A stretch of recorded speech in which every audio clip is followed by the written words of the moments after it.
mbokk yi ñu ngi leen di nuyu di rafetlu seen ànd ak RFM di leen ñaanal jàmm di sàkku ñaan ci yéen benn waxtu ci studio Eva Mbaye bismillah ci xibaar. président Macky Sall ci waxtaan ci subaak RFI France 24 lu jëm ci ñetteelu mandat gi laam-laamee gi mu ne talu ko li mu gis rek mooy nu muy def ba am ndam ci mandat gi mu ne werante gi da koy ba ak opposition bi mu ne leneen ci xibaar ñeel ndox mi ku mooy wul ak coupé am ci Sénégal ak syndicat liggéeykat yi SDE yi arto def lu ni mel bu saafara amul ci tawat yi ñu fàttali ne waa SONES ñoom ci coow li dañu ne seeni 2% ba tey ci li nga xamante ni mooy yor nag ndox mi ci yoxoy Suez dund ca yàbbi lu toll ni tarafatal ay ni wàllu xibaar bokk na ci opération féexal mbeddi Ndakaaru wàllu déguerpissement dina tàmbaliwaat bu ngoonee dale ko avenue Malick Sy rond point Surnos jàpp pooram Ndakaaru assemblée nationale démb njëg yi ci bi fa ministre du commerce yi jaar bokkoon na ci waxtaani waaye qualité lii di produit alimentaire ñam yi dem ci biir mooy occasion ngir RFM def reportage ci wàllu chips yeeg gone yeeg nanu ko safoo ak laam-laamee gi ci wàllu qualité donte foofe service yi ministère bi ñu dénk jënd ak njaay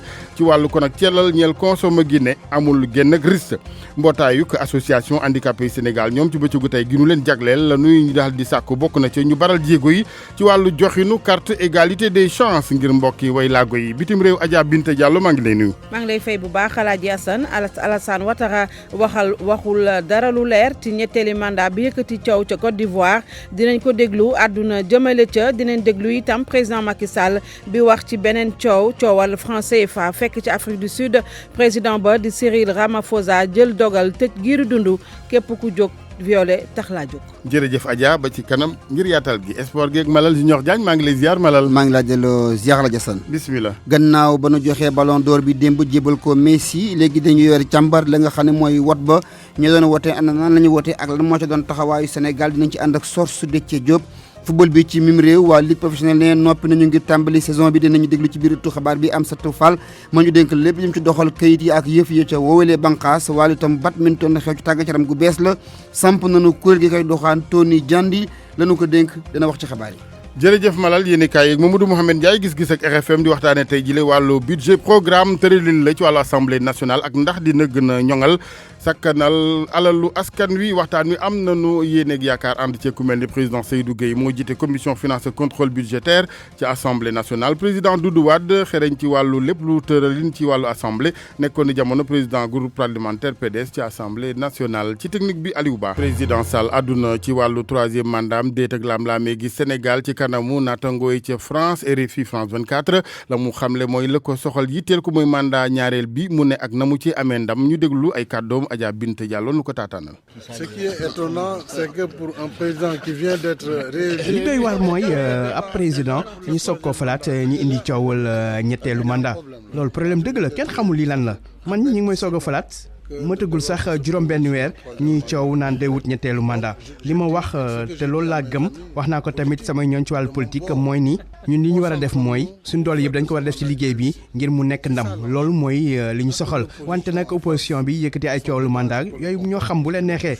ndaxte opposition tamit foog ñuy wax lu jëm ci partenaires yi ñoom nag dañu war a xam ne du ñoom ñoo ñuy wax fi ñuy jaar ñoom ay partenaires lañ li leen yitteel mooy seetu tolluwaay réew mi te nag gisoo leen ci àdduna bi ci benn réew bu am doole bu ñu fal président bi toogagul sax ñuy coow yu ni mel. président Sall ci tekki gi Hadj Ndiogou Diène fàttali ne lii di débat la doon teewe moo ku ci mel ni naatangoom Alassane Ouattara jiite Côte d'Ivoire soxna si jiite FMI débat ñeel wàllu endettement di boru ñeel Afrique RFM benn waxtu tegal ñeenti minutes. ak RFM kumpa jeex na. liggéeykat yu SDE ñoom ginnaaw ndaje tey jii ñoo ngay artu daal di gën a dëgëral mbir yi bu fekkee saafara amul daanu dem ba ci dog ndox mi Sénégal donte am na ndaje mi leen war a dox seen digg ak ministre Serigne Mbaye Thiam ñu déglu ca ki nga xamante ni moo yore lépp lu jëm ci wàllu cadre unitaire bu liggéeykatu SDE jiite ko Pape Diop ñu teewlu ko soxna Nafissatou Sylla. am nañu ndaje boo xam ne amoon nañ ko démb ak ministre bi bu xaw a diire sax mais malheureusement li nga xam ne moom lañ fa jëlee amul benn satisfaction ci wàll boobu parce que li nga xam ne moom lañ doon waxtaan ak ministre bi muy suñu 15% yi wax dëgg yàlla ministre bi li mu ñu indil dilatoire la ko travail di considéré donc li nga xam ne moom la ñu déclaré muy 72 heures de grève bi effectivement démb lañ ko tàmbali te ñi ngi poursuivre par rapport ak coupé ndox mi nga xam ne moom la ñu am mooy suñu arme pour nit ñi xam ne exactement li ñuy laaj lu ñu ñor la ndox mi ñi ngi ci parce que travailleurs yi assemblée générale lañu nekk nii démb lañu tàmbali grève bi mais ce qui est sûr que les techniciens yi nga xam ne loolu la ñu war a def pour nit ñi sentir ni parce que dama yaakaar ne nit ñi sentiruñ ni waa SDE ñi ngi grève moo tax travailleurs yi nee nañu à partir de maintenant ku xëy bu yeboo bu fekkee da nga am bidon nga root ko bu fekkee da nga am siwo nga root ko mais ndox mi moom dinañ ko coupé ba feek Macky Sall ci boppam la ñu soxla pour rencontrer parce que ministre yi muy Mansour Faye muy Serigne Mbaye Thiam mi nga xam ne moom la ñuy daje booba léegi satisfaction bëgg gisuñu ko si suñu revendication am nañu ndaje ak ñoom tey jii nii mais fi mu nekk ni assemblée bi ñi ngi naan sax est-ce que daje boobu danañ dem loolu nag ci loolu la ñuy nekk pour finaliser parce que gisuñu njëriñu dem foofu mu ñuy wax ay waxu ay 10% yi nga koy bokk pour société de ñoo xam ni wax dëgg yàlla wàll boobu bi ñuy laaj ñun waa travail SDE laajuñu ko xalaatuñ ko tey ji loolu day wane ni manqué nañu de respect donc ñun danañ fajal suñu bopp. ñooñee muy junj bokk na ci SONES ñoom la ñu xamle waa SONES ñoom jëmee ci yooyu liggéeykat yu SDE ngir ñu xamee ko ni mooy seen 2% duñu ca bàyyi lu toll ni tarafatal ay ni secrétaire général syndicat liggéeykat yi SONES seen i waxee Abiboulaye Diba ñu teewul ko xaaj Ndiogou Diène. travailleurs yi SDE lu nu wax yi ak lu nga xamante ni moom bokkul ak lu moom koy dégg en 1996 bi ñu defee réforme ba pare état du Sénégal dafa jëloon 5% jox ko travailleurs secteur bi yëpp bu ñuy wax secteur nag ONAS la ak SONES ak SDE léegi nag au moment de la libération bu nu waree libérer part yi SDE jël lépp bàyyi ONAS ak SDE et aujourd'hui ñun du ñu yaakaar ni sax ñun du ñu war porter plainte SDE si 5% yooyu mu jël bàyyi nu parce que ils n'ont pas le droit de tout prendre parce que ñoom liggéeyuñu di ñoom rek noo tax secteur bi taxaw secteur bi tey jii bu taxawee ba àgg fu mu àgg c'est parce que y a SONES y a ONAS ñun ñëpp si jàpp bu tey jii résultat bi nu am ko léegi nag réforme de seconde génération ñëw réforme bi bu bees bi état bi aussi dafa jël 5% ni daf koy jox daf koy dolli si lu nu amoon mais ñun bu njëkk du ñu xañoon léegi état bi di dolli ñoom ñu ngi di jëlaat lépp loolu sëñ bi loolu est-ce que xel nangu na loolu looloo tax ñun aussi ñu wax ni suñu 2% bi yoon cette fois-ci on n'acceptera pas que ñoom ñu jël ko diñu bàyyi duñ koy séddale mu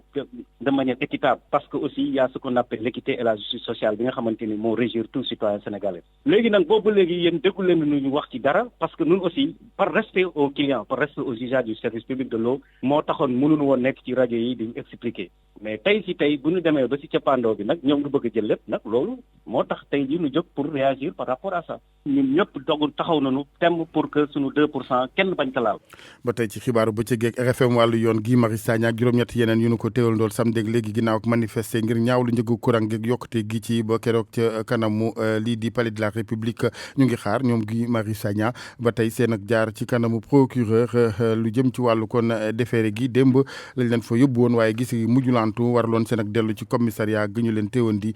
ñoom ñooñee ne ay activiste wàllu yoon ba tey ak diwaanu Njaareem ñaar ci takk der ak ASP gunu fay xëy atte tey ji lu jëm ci wàllu paatuk ndaw lii di Fallou Ka nekkoon ab sàmm ca ñu teewoon ko ca kaso ba ca Njaareem weeru mai mu faatu ci wàllu détention jamono yi nekk ci yoxoy kon takk der yi waral li nga xamante ni mooy atte gi jëmee ci ñoom ak njort ci loxo yu ca mën a dugg ñeel paatu googe wàllu déguerpissement ci Ndakaaru féexal geek yaatal mbedd yi ministère bi nga xamante ne moo yore wàllu càncig dëkkuwaay hygiène publique dina daal di ko wéyalaat ngoon bu 21h bokk na ca bërëb yi nga xamante ni daan fa yëkkatee ñu fa lale fii di avenue Malick Sy rond point Sirnos ba wutali port Ndakaaru sommation it ñi nga xamante ni ñooy ministère bi baaxee na ko ñu ne ñooñee fa lale diira ngile leeral li soxna Kumba Sandiane Faye ñu ngi ci lu tolloog avenue Malick Sy mami yor fa ab gargote ndongo gi gannaaw li jaa supp licence 3 wam mujjee ci njaayam joojee ngir mën a wéyal njàngam taabal la teg ay banc wër ko ci kaw trottoir bi mu doon ku yëgut benn yoon ne dañ ko fay waaj a jëlee. non yëguma ko woon nag non baale wuñ tëli bi parce que aussi tamit bu fekkoon ne nekkuñu ci kii bu baax yaakaar naa ne kon ba tey mairie jógee jëlee nañ parce que ñun dañuy fay juuti tous les jours ticket yëpp moo ngi nii ci salle bi la. ticket bi par jour ñaata la. 150 la. ñu wéyal suñu yoon ci kaw trottoir bi ba tey ab góor toog ci kanamu tablam. bi naka la. looy jaay. ay kànge ay ràlla sa yaay. moom it kenn joxu ko ab kayit bu koy wane ne dafa war a jóge tey ci bërëbu liggéeyukaayam boobee di trottoir bi. déjà ndax yëngu ko. non yëngu ma ko doon. waaw daan suñu doole rek yóbbu suñu kër moo tax a jóg. Aminatou di jaay café cigarette tàngal ak yeneen ak yeneen moom it naka noonee amut benn xabaar buy wane ne ñoom foofee ñu jaayee dañu leen fa war a jëlee. waaw maa ngi koy dégg yëg nii. mami ak Aminatou xibaar bi betti leen ñu ànd ak jaaxle te di laaj bu loolee amee na naka la ëllëg nar a demee. su ma fi jëlee kay moom instant bi dama ko ma jaay damay obligé nekkaat ci kër ga toog donc chômage bi day gën a yokk bu ñu toogee tamit liggéeyuñ day xaw a metti. jàpp daal moo ñu tax a toog fii wër de loolu moom dina metti trop nag. góor gi di loo jël lépp wékk ko ci yàlla te di xamle ne toog xaar rek a ci des. dàbbali opération désencombrement yooyee te jële ci guddi bu juróom-ñeenti waxtu jotee la ñu kon na ma def ci kàddub jëwriñ gi ñu dénk wàllub urbanisme avenue Malick Sy rond-point Sirnos fa lañ fas yéene tàmbalee laataa ñuy wéyal ak ab programme bu leen di yóbbu ba port bu Ndakaaru. Sandiane jaajëf marche bu ñi nga xamante ñooy interne l'hôpital du Sénégal tey ci suba la ñu bëgg rek mooy luy gënal seen nekkin ci liggéey bi ak it ku leen jël ci fonction publique ñu nekk ay liggéeykatu nguur gu Sénégal ñu ngay artu nag gën a dëgëral xeex bi bu fekkee saafara jibul ci seen i mbir soxna Salimata Aw. Donnez-nous du travail, on veut travailler, on veut soigner. Les populations crèvent, le ministère bi ñuy seetaan. ñoom ñëpp sol ay blouse yu weex wàcc ci tali bi jël yoonu boulevard Cheikh Anta Diop bi mu nekk beneen génn boo xamante ni ba léegi la ñuy laaj mooy ñu yeesal conditions yi nga xamante ni moom la ñuy liggéeyee Bachir Ba moo yor seen kàddu. point yi ñuy laaj ministère de la santé ak les autorités du Sénégal en premier le président de la République moom mooy la clarification du statut de l'interne ça doit être très clair loolu su jàllee mooy beneen point bi mooy après formation bi lan la ñuy proposer ñun en tant que spécialiste ñun bëgg nañu servir mais lu ñu bëgg mooy nañ ñu jël conditions yu baax ñu servir donc interne yi suñu paree seen interne ay anciens internes lañ nous sommes disposés en tant que spécialistes pour ñu jël ñu liggéey pour le Sénégal. jóge hôpital Abass Ndao ak jéba ministère de la santé loolee lépp ñu dox ko nee nañ li ñu bëgg mooy waxtaan nag jëwrin bi leen ëmb wante itam wut solution balaa ñuy jàll feneen. point yi ñuy laaj ministère de la santé ak les autorités du Sénégal en premier le président de la République moom mooy la clarification du statut de l'interne ça doit être très clair loolu su jàllee mooy beneen point bi mooy après formation bi lan la ñuy proposer ñun en tant que spécialiste ñun bëgg nañu servir mais lu ñu bëgg mooy nañ ñu jël conditions yu baax ñu servir donc interne yi suñu paree seen interne ay anciens internes lañ nous sommes disposés en tant que spécialistes pour ñu jël ñu liggéey pour le Sénégal. médecin interne yooyu le daal dee woo ci xeex bi président Macky Sall ngir mu jàppale leen ndax nee nañ lenn rek la ñu bëgg mooy jariñ seen réew gannaaw bi nga xamante ni jàng nañ fukki at ak ñaar fii ci dëkk bi.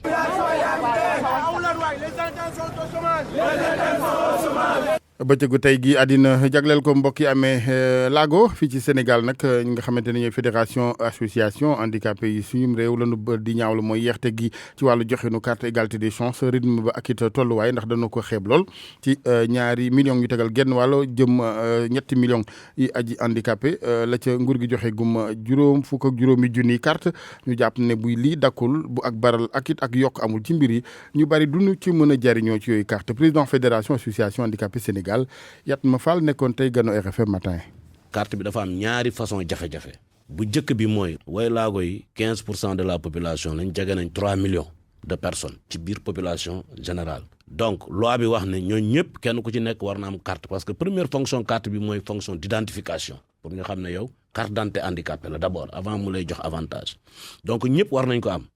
mais boo xoolee ci ñetti at gouvernement bi defar na 55 000 cartes. waaw xam nga boo amee objectif bu 3 millions ci ñetti at nga defar 55 000 cartes loolu mooy rythme bi ñu koy defaree yeex na loolu mooy premier problème mu carte bi am na ay propositions yu ñu ci def pour ñu améliorer loolu. deuxième problème mu carte bi te moo ci ëpp solo mooy li ko taxoon a jóg mooy fexe aussi ba yombalal way laago bi mu am accès ci service yi mais boo xoolee handicap dafa nekk li ñuy wax question transversale li mu laal dafa bari. santé tudd nañ éducation tudd nañ transport tudd nañ habitat et cetera te yooyu benn bu ci nekk dafa am ministère bu ko yore. moo tax ñun ñu jàppoon ne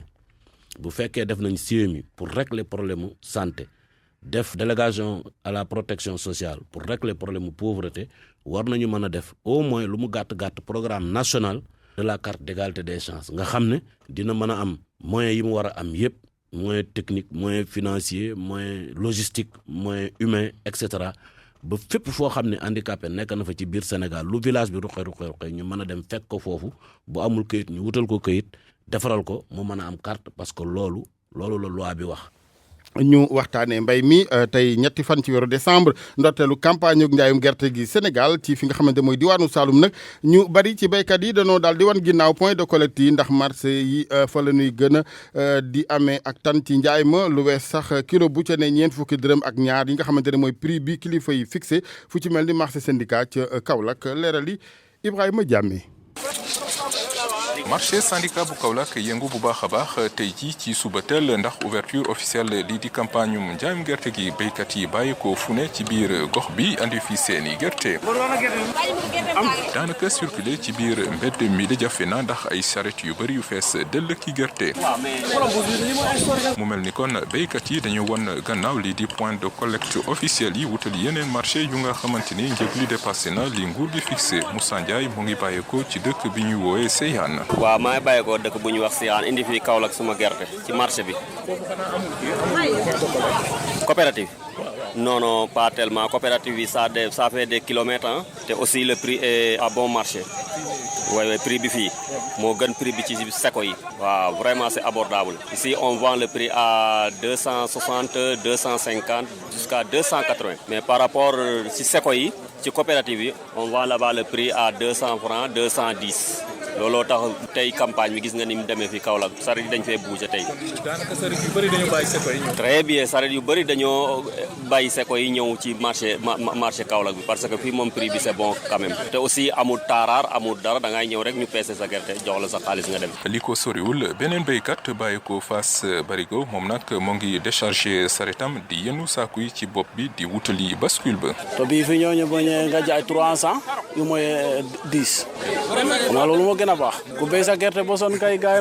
prix bu neex nga ci wër. campagne njaayum gerte gi door noonu kon officiellement ñeenti téeméeri point de collecte ak ñeent fukk ak juróom-ñaar lañ ne moom lañ def ci zone centre bi waaye boo sàgganee duñu gis benn béykat ndax ñoom nee nañ duñu gis njëg lu gën a neex di dem wanteer seeni gerte ci prix bi nguur gi fixé di 210 Ibrahima Diame Kaolack rajo Futur Média. Ibrahima jërëjëf ñu waxtaanee assemblée nationale démb ci bi fa jëwriñ ju nu dénk jënd ak njaay doon jaar la fa ëpp ci waxtaan ni bokk na ci njëg yi yokkute lenn ci produit waaye it lu jëm ci wàllu lii di produit yi nuy jëfandikoo ci lekk ak seen wàllum qualité ministère bi dalal xel yi muy nag sababu reportage bi leen RFM jagleel ñeel wàllu chips yi gune yi safoo ko bëgg ko lool Sénégal donte wayjur yi ñoom du lu dal seen xel léeg-léeg Salif Sow ci wàllu reportage.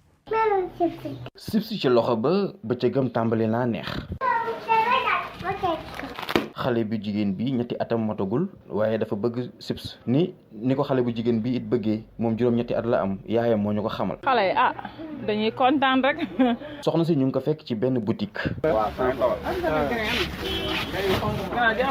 ci ginnaaw comptoir bi waa ji nga xamante ni mooy borom boutique bi nee na li muy gën a jaay fii ci ñamu gune chips la. fii moom xale yi moom lu ñu jënd moom chips la ñu gën a jënd ndax. chips waaw chips mais depuis gars yi commencé koo yàq boobu ba léegi affaire bi dafa wàññeeku.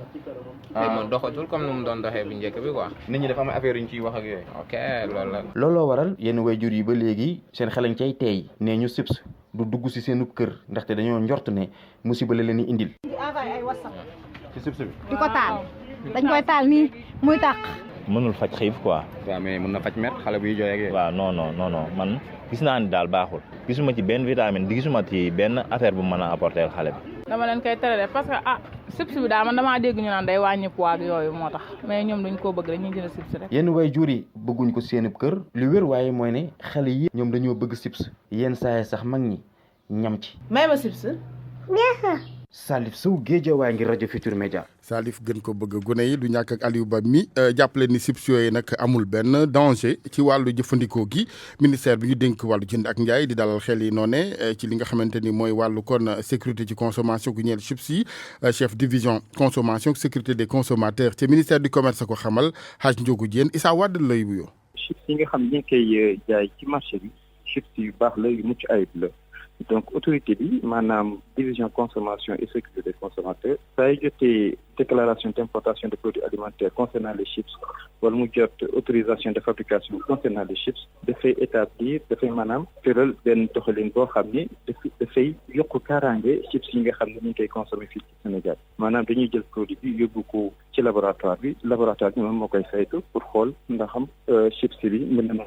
war a dégg amul benn jafe-jafe mun indi benn feebar peut-être que kañ loo xam ne ñun mooy xale boo xam ni da koy faral di lekk trop bon comme on dit donc si c'est nuisible donc dans ce sens donc su fekkee ni chiffre exemple donc ci anam yoo xam ne jégg na dayoo naturellement dafay indi jafe-jafe ci xale yi. RFM bitim réew. Adja ñu tàmbali koog njiital Côte d'Ivoire Alassane Dramane Ouattara bi wax ci li nga xamante ni mooy 3e mandat bu mu fa mën a yóotu. wante nag alaaji wax ja taxu koo leer Alassane Ouattara nee na 2020 dina ca addu lu ci mën a am mooy ne bu fekkente ne am na circonstance yoo xamante ne daal jar na mu toog dina toog dañu koy déglu moom Alassane Ouattara sànq ci RFI ci débat africain bi ñu doon waxtaanee wàllu endettement Afrique ay kàddoom El Hadji Ndiogou Diène moo ko tekki. Georgieva elle vient juste d'être élue. maa ngi soog a falu kon dañoo bàyyi ma liggéey tuuti non damay kaf rek waaye xam nga man ci réew ma nekk waxi troisième mandat man wax naa ni 2020 laa cay tontu waaye ñi ngi wax naan at yi ma am ak yooya waaye xam nga yëf yi nekkul ci at yëf yi ci ñi nekk sa ginnaaw ak ña ngay liggéeyandool loolu fa la mbóot mi ne te man tubaarkal la ñi ma nekkal macha allah ñi ngi may liggéeyal li koy tekki mooy résultat yi boo xoolee suñu réew mi di Côte d'Ivoire nu mu avancé ci wàllu taux de croissance tubaarkal la xel dal na bon nanu bàyyi yi nit ñi ñu continuer doxal seen yëf yi ba nu yegg ca waxtu wax ñu yëkkati suñu kàddu ca loola waaye li ma wóor mooy tey jii man mën naa wax ni am naa lu ëpp ñaar fukki at ak juróom yu ma màggee président Macky Sall kon jaadu na ñu xalaat jébbal lenge yi suñu rakk yi ngir ñu doxal waaye itam sama wàllu wér-gu-yaram tubaar fakala macha allah feebaruma dara jotuma sama xel demul kon waxtu troisième mandat moom jotagul bu ñu ca yeggee nag bu fekkee dama ko war a wax war koo def dinaa taxawaay bi nga xam ne moo doon sama bos bu fekkee ne dama war a jébbal lenge ñeneen ñu doxal itam dinaa ko wax mais pour l'instant fi mu toll nii daal yeggee liggéey bi mu sumb mooy li ma gën a yitteel bu ñu yeggee ca wax ja nag dinaa ca war a wax def la ma ca war a def te loola day fekk mu tegu ci ay sart ak njàngat mu leer. Sauf si les circonstances exceptionnelles m'obligent à le faire. président Côte d'Ivoire Alassane Ouattara ci tekki gi Malal Junior Diagne Adja Binta président Macky Sall moom wax na ci wàllu li nga xamante mooy débat bi ci franc CFA. mu ne dara jarta gaawtu ndax nag franc CFA am na stabilité nañu xaar waxtaanee ko ba àppoo jot ñu soog cee génn président Macky Sall sànq itam wax na ci RFI dañu koy déglu ay kàddoom El Hadji Ndiogou Diène moo ko tekki. Je pense que si on ne veut pas faire de politique politicienne. yaakaar naa ne bu fekkee ne dëgg rek moo tax ñuy wax te politique taxul ñuy wax ñëpp nangu nañ ne CFA nekk na xaalis bu dëgër donte sax xëy na war nañu xoolaat tur beeg yu ni mel mais li wér te wóor moo di ne xaalis bu dëgër la ci Afrique sowu jant ndaxte daanaka lépp ci réew yi moo fay daw yeneen xaalis yi daw ñu ci réew yëpp. loolu rek day wane ne xaalis bu dëgër la bu ñu war a toppatoo léegi nag bu fekkee ne dañ ko war a soppi bu ñu neexee mën nañ ko soppi loolu yëpp ay xalaat la lu jëm ci kanam parce que tamit mbébét bi mooy am xaalis boo xamante ne ñun ñëpp ñoo koy bokk waaye loolu nag doo tëb rek def ko il faut nga xalaataat ko bu baax a baax xool ba xam ndax sart yëpp matali na lu ko may rek loolu day jaxase askan wi jaxase réew yi ndaxte ba fii li ñu tàmmoon loolu mooy nag xaalis bii di CFA. kon nag nañ ci xalaat def mbir yi ndànk-ndànk lu ko may rek ñii di baykat yi ñii di ndaw ñi ak ñii di liggéeykat yi daañu wàcc ci mbedd mi di ñaxtu loolu yëpp di wane ne nañ ci dem ak responsabilité dëgg la ñun njiitu réew yi li ñu gën a soxal mooy njëriñu suñu réew coppite yi nag ñu di ko def ci anam yi mu gëne. À quel rythme nous devons aller vers ces réformes?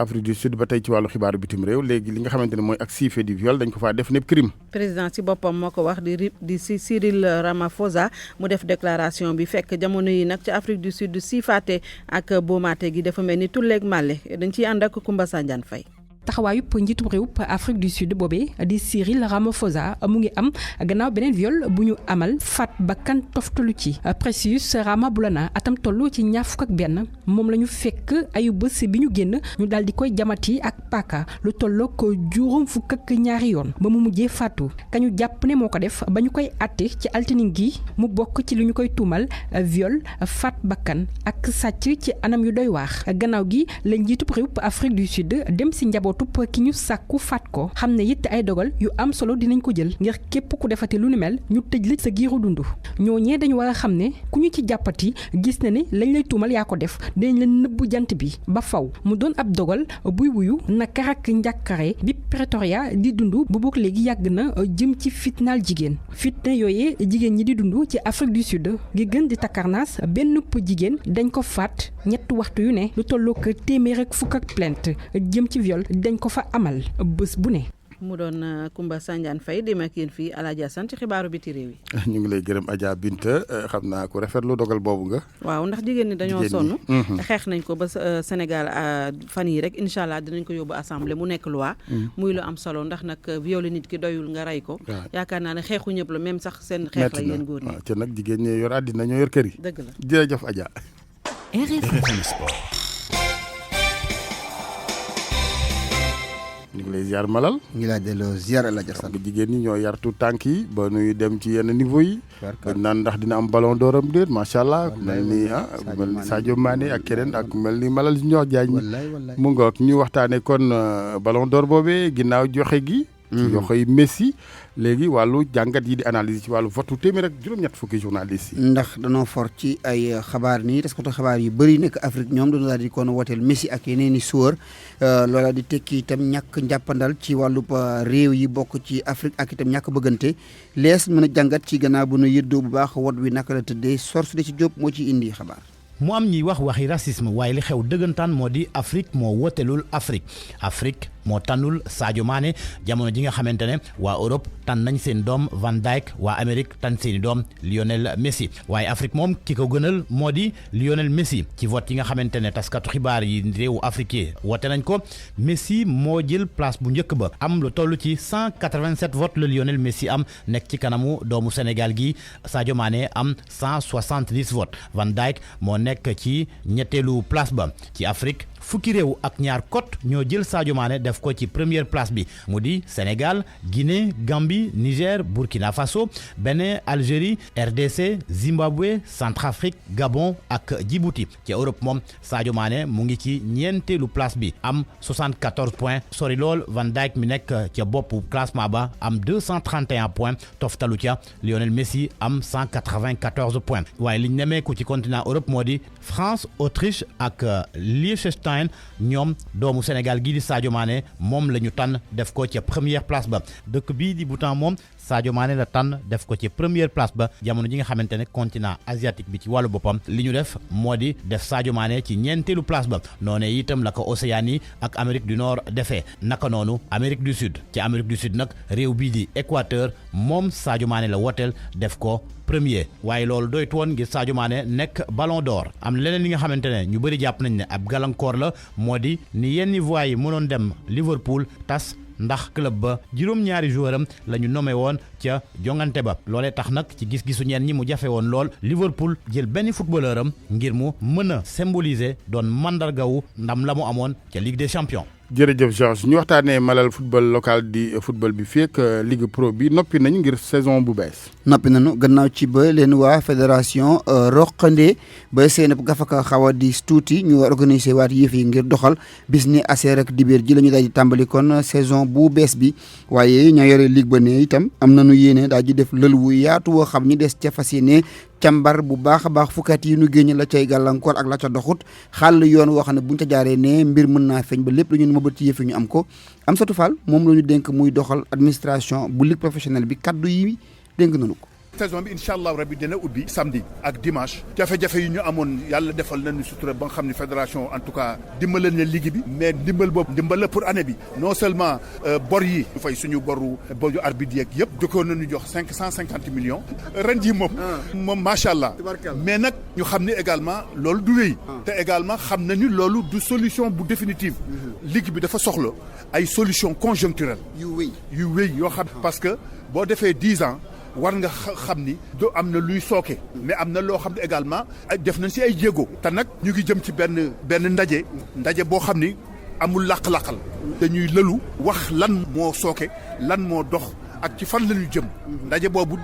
waa ligue bi ñoo ko daañ ci nekk mais ñi seen xam-xam màcc wàllu sponsoring wàllu compétition daañ fa ñëw ñu def ay atelier yoo xam ne dafa jëm ci nan la ñuy trouver ay financement atelier yoo xam dafa jëm ci compétition yi est-ce que programmation bi mënuñu ko gën a saytu atelier yoo xam dafa jëm ci maanaam marketing ak communication nan la ñu wutee xaalis atelier yoo xam dafa jëm également ci difficulté boo xam ne club yi dañ cee am ci jógee football amateur jëm ci football professionnel yooyu yëpp daañ ko saytu du am nag làq-làq parce que bu fekkee ne dañu bëgg jóge fu ñu nekk fi dem def ay jéego jëm ci kanam il faut que ñu waxante dëgg.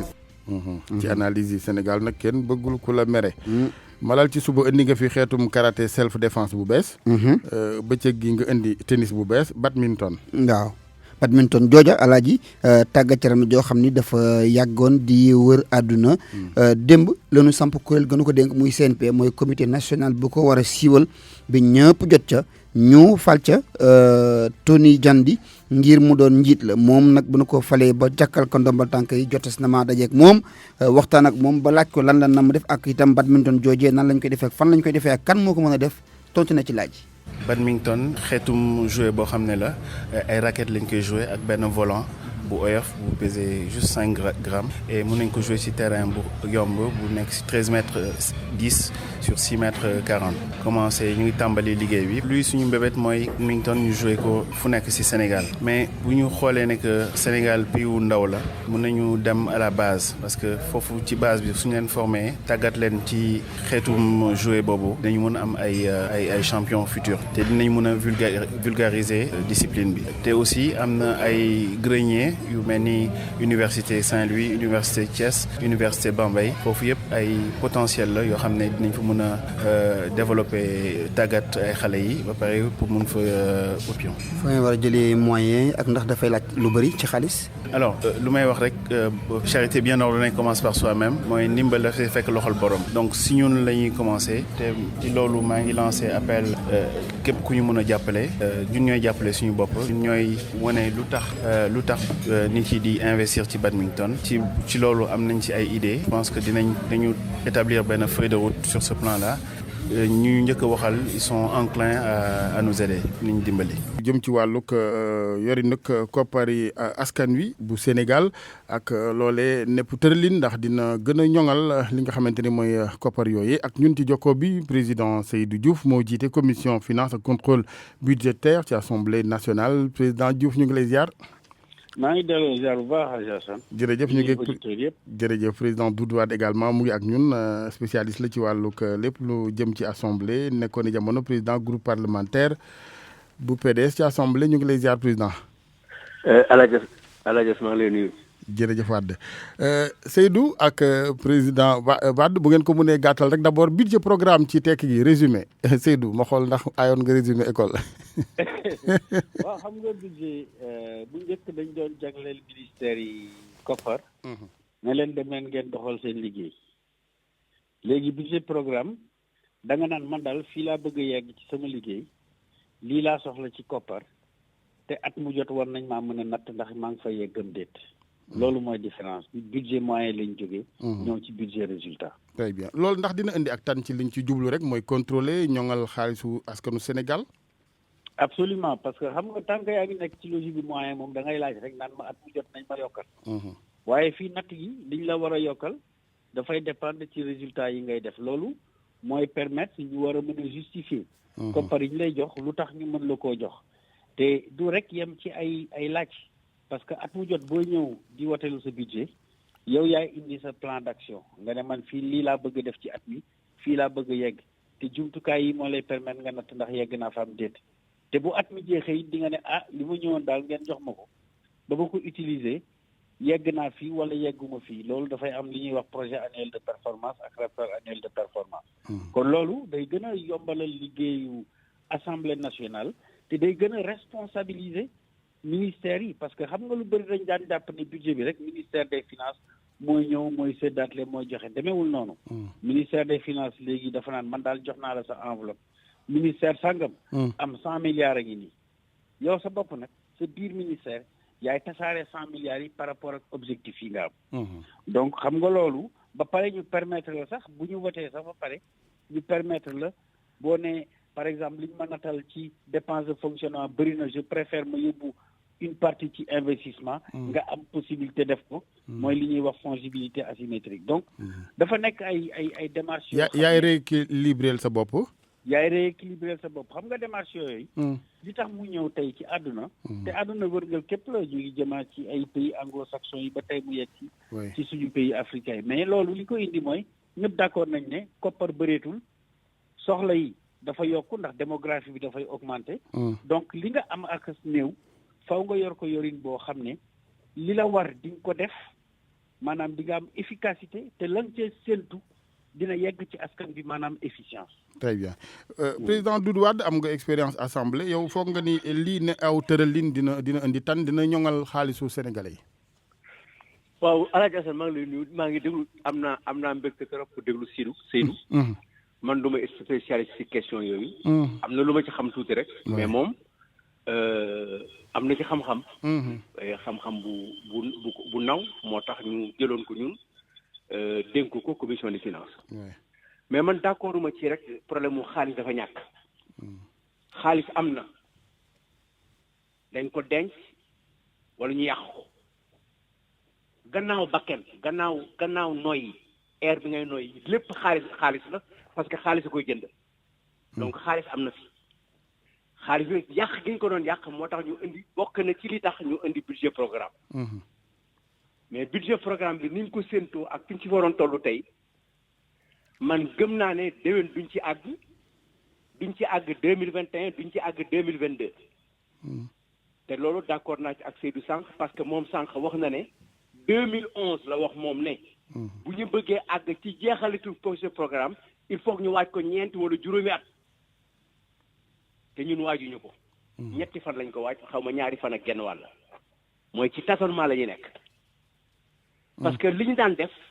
ma jox la ci benn exemple rek di nga gis ministère boo xam ne bii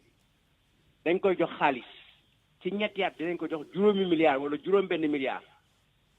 ne ko tabaxal école Bambey te école Bambey pareegul ba léegi. xam nga moo lay wan ne xaalis ba ñu joxe kenn xamul fan la nekk. kenn waxul fan la ko def moo tax ñu indi programme. mais programme daf koy am lu koy waaj. daf ciy teg ñu seet ko contrôle Seydou wax na ko après ñu natt ko xaalis bi ñëw na def nañ ko ci mais nañ ko natt ndëgam lañ ci doon xaar am naam déet loolu duñ fa àgg. ndax la parce que ñoom seen bopp 2016 la leen constitution bi jox ay ndogal yu bees. wax leen dee leen contrôler te contrôler wuñu kenn. gisoo benn ministre bu ñu woo laaj la benn directeur woo la. ñu ne évaluer leen. turu évaluation 2016 ba léegi ñetti yoon 365 jours kenn tudd ko ci assemblée bi. heureusement ñu ngi sant ci moom bi ñu ko jëlee fi mu nekkoon indi ko commission des finances. parce que bu taxawee wax dinañ ko déglu ministre bu waxal tax dina ko parce que am na xereñ bi. mais li ci des mooy ñi jiite bopp yi ci kaw. est-ce que bëgg nañ ko. est-ce que bopp yi kaw bëgg nañu transparence. mais tey budget programme mënoon na am assemblée programme de formation wala leneen est-ce que bëgg nañ ko. ku xamul sa budget bopp contrôler sa budget bopp doo contrôler bopp keneen. donc ci nit ñi la dépendre. am na ay yu xam. am na ay xale yu mën. assemblée bi woowu ñu nekk noonu. am na ay xale yu mën yu am taxawaay yu ba am bëgg-bëgg mais ñi jiite bu ñu leen jiitalul ci loolu du sotti. moonte bon dara du ci sotti 2020. dara du ci sotti 2021 ñi jiite xanaa amul ay textes yu leen forcé bu fekkoon ni loolu nga xalaat ñoom dañ ko bëggoon def. wala def sa lu la neex amul ci réew mi j'espère que fu ñu ne am na ay textes yu établir. waaw mën naa la tontu ci lu gàtt loo fekkee. assemblée nationale bi dañuy wax ne président commission comptabilité am na droit ñu jox ko mu seet xaalis bi fan lañ ko jëndee. ndax dafa jar xorom wala poobar. mais président yi bañ ko. loolu na bokku. assemblée bi dafa Seydou Diouf boobu ne ko budget assemblée bi. ne nañ ko andi ci moom mu càmbar ko moom. ak député yi ñu seet ko laaj ko ni ko seet na ko. bopp yi jën ci bopp la yàqoo. moom ku ko joxoon assemblée mu gëm a def ko ak ay moom ku ko joxoon Moustapha Cissé Diop ku ko joxoon keneen réew mi keneen ku dul Macky Sall mën na ko yor keneen ku dul Abdoulaye Wade mën na ko yor keneen ku dul Abdou Diouf mën na ko yor keneen ku dul Senghor mën na ko yor. mais nañ ko jox yoo xam ne ñun nangu nañ ko yor te bëgg nañ ko yor bu ñu juumee yoo xam ne juum nañu. très bien président Seydou Diouf bu fekkee noonu la demee de wax dëgg yàlla yëf yi du gaaw am résultat de. waaw non mais xam nga Doudou moom sama mag la te wax dëgg yàlla AGSM. am naa mbégte trop bokk ak moom jotaay bu mel nii. ci waxtaan parce que moom dama ko reconnaître aussi xarañam ci wàllu travail parlementaire. waaye xam nga assemblée dafay dox am na loo xam ni il y a 20 ans xalaatuñ ko woon tey mu ngi mën a am donc assemblée dafay dox at législature bu bees mu am ay jéego xam nga tey instruments yi nga xam ne ñun jumtukaay yi ñu war a am pour indi suñu contribution ci affaire budget programme réforme règlement intérieur bii ñu mujj def justement loolu moo ko gënoon a yitteel maanaam fexe ba commission yi nga xam ne ñoom ñoo war a nekk xolu assemblée ci wàllu liggéey commission yi am jumtukaay yu mu liggéey d'abord au plan juridique comme au plan financier au plan juridique lu tax jumtukaay yi am solo xam nga commission yi dañ leen daan teg rek mais daañu leen sax fixer app boo xam ne war nañ mën a liggéey joxe seen rapport léegi nee nañ leen balaa le 1er juin di jot képp ku yor commission ministère ya ngay saytu si responsable de programme ya fa nekk yépp na nga fexe diggante janvier ak juin nga auditionné leen xool fan lañu toll ci liggéey bi nga xam ne ak engagement yi ñu jëloon devant l'Assemblée. Man mi nga xam ne maa jiite commission des finances ak man ñi ma ko séqal ci biir commission bi trimestre bu jot dinañu indil rapport d'exécution budget bi ñu xool ndax li ñu autorisé woon loolu mën naa nekk loolu aussi ay innovation la évaluation des politiques publiques wax nañ ko waaye dañ ko def ci réforme référendum 2016 mais bi ñuy def réforme règlement intérieur bi parce que waxoon nañ ko mais règlement intérieur assemblée amul woon benn jumtukaay bu mën a def évaluation tey loolu am na comité bi prévoir nañ ko ci dispositif règlement intérieur donc ñu ngi jéem a mais xam nga comme li ñuy wax rek am réew moom ak assemblée nationale bu mu mënti doon doo ko tabax ci benn législature te loolu président Doudou Wade xam na ko maintenant application texte yi nag quand même parce que léeg-léeg loolu Thierno Bocoum moom jàmbat na ko ba mu nekkee ci biir assemblée saa su ne xam nga loolu balaa Thierno Bocoum même ñun bi ñu nekkee 11e législature nekkoon na loo xam ne doon nañ ko wax ña nekkoon 10e législature doon nañ wax naan lu tax commission contrôle comptabilité ñaari commission ngi ni assemblée mosul fonctionné ba léegi waaw mais loolu jaaduwul nag monsieur le président nga baal ma xam nga nag assemblée mu ni na ci réew nag assemblée nationale ñu toog fa ñu ne ay texte ngi du ñu loolu maa tey la waaw mais Hadj Assane xam nga man waxuma ne dafa jaadu dama ne loolu moo traversé suñu histoire parlementaire parce que dafa am ay points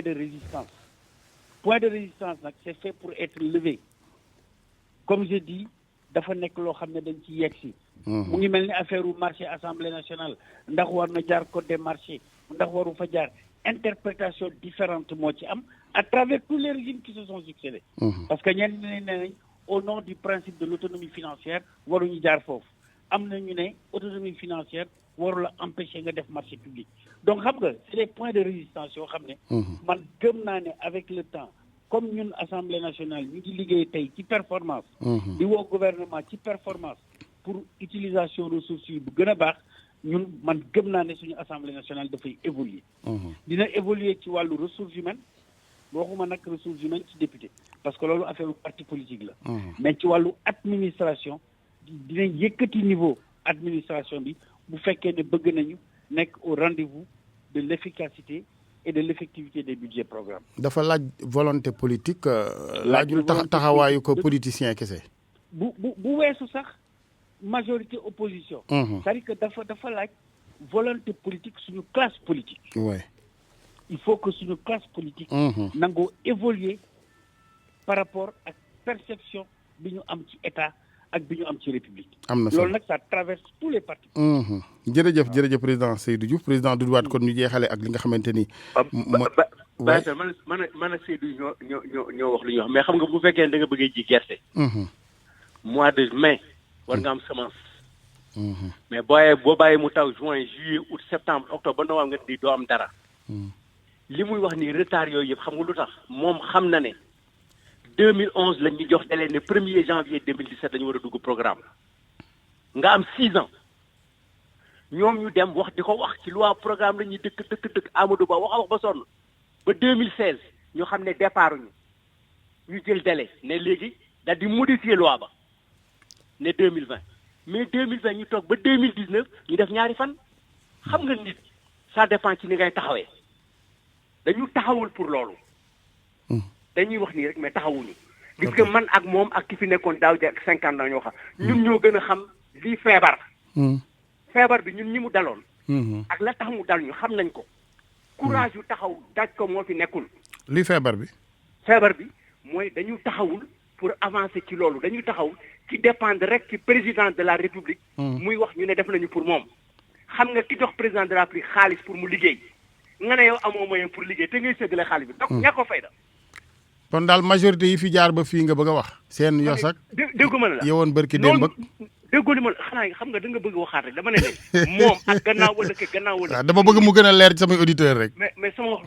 seen auditeurs yi da nga leen di tardé ci leneen lu war a gën a gannaaw loolu yow yaa jàpp ni tardé la man dama leen di leeralal président Doudou Wade bàyyil xëccoo bi xëccoowuma xëccoo déglu naa la ak Souleymane bàyyil xëccoo dañuy waxtaan rek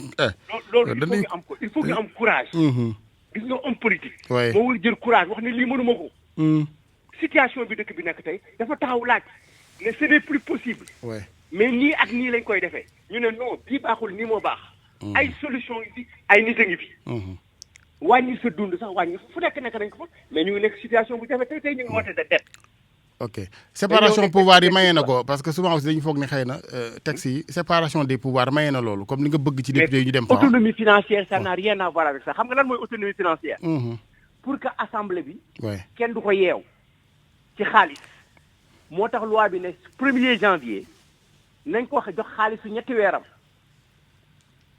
pour mu autonome.